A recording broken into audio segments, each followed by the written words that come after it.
Ceci est la version audio de la déclaration de la coalition de groupes et activistes fédéralistes camerounais, en sigle CCFGA, concernant le processus canadien pour la paix au Cameroun.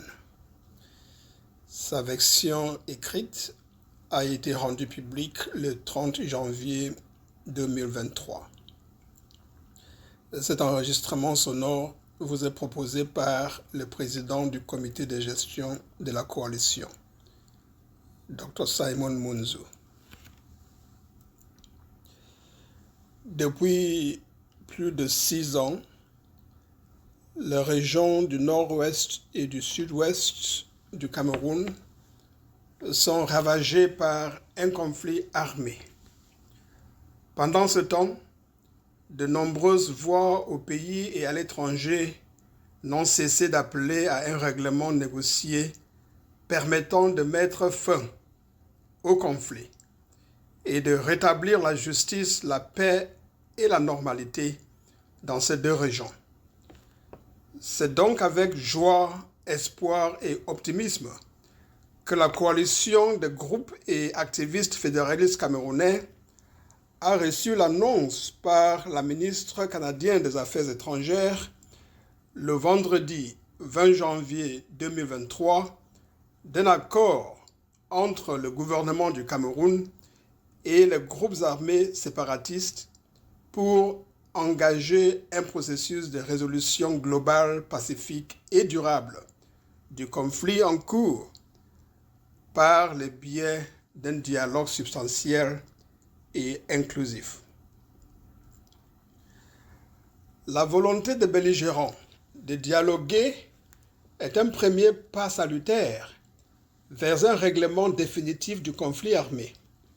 C'est pourquoi nous exhortons le gouvernement camerounais et tous les groupes armés séparatistes à s'engager sincèrement et sans réserve dans ce processus de paix.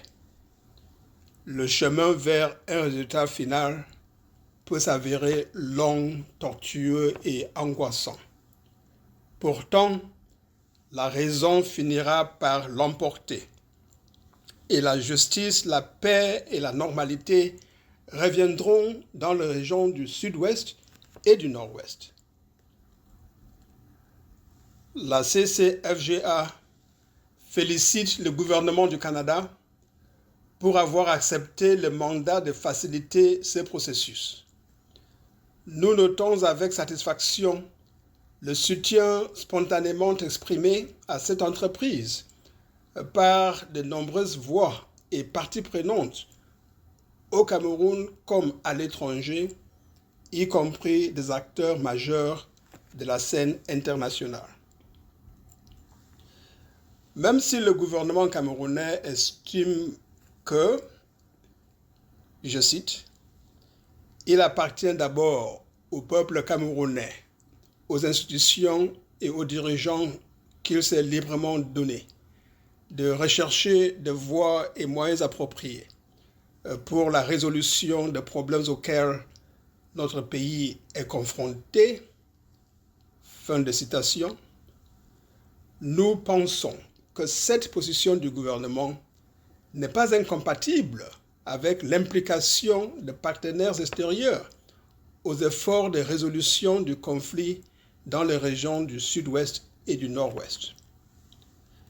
La même position n'a pas empêché à ce gouvernement de se tourner de manière répétitive vers des partenaires extérieurs, notamment pour demander l'assistance financière, pour demander un appui à sa lutte contre les insurrections armées dans certaines régions de notre pays, pour demander l'arrestation et la poursuite en justice des personnes agissant à partir des territoires étrangers contre l'intégrité territoriale du Cameroun, ou pour l'acheminement de l'aide humanitaire aux victimes de la crise à l'intérieur du Cameroun.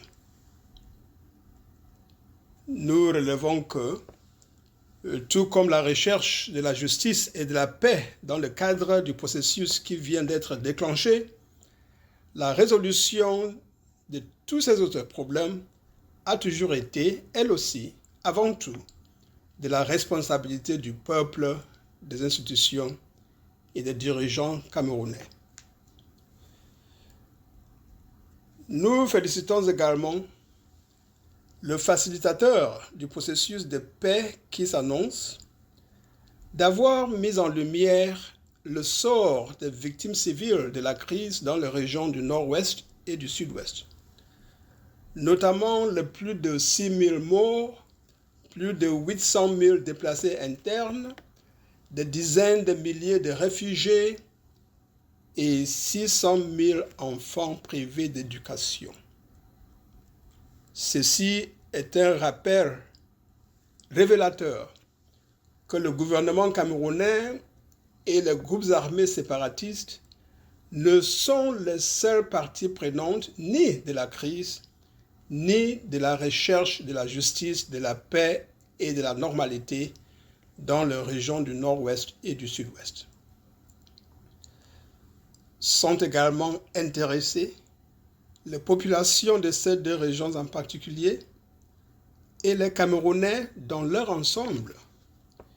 Ils devront être associés, le moment venu, au dialogue inclusif sur le fond visant à mettre fin de manière définitive au conflit. Ceci nous rappelle également de la nécessité impérieuse de mettre en place une commission vérité, justice et réconciliation dans le cadre d'un processus de paix global, tel que la CCFGA l'a préconisé dans sa déclaration constitutive le 31 octobre 2021. Merci.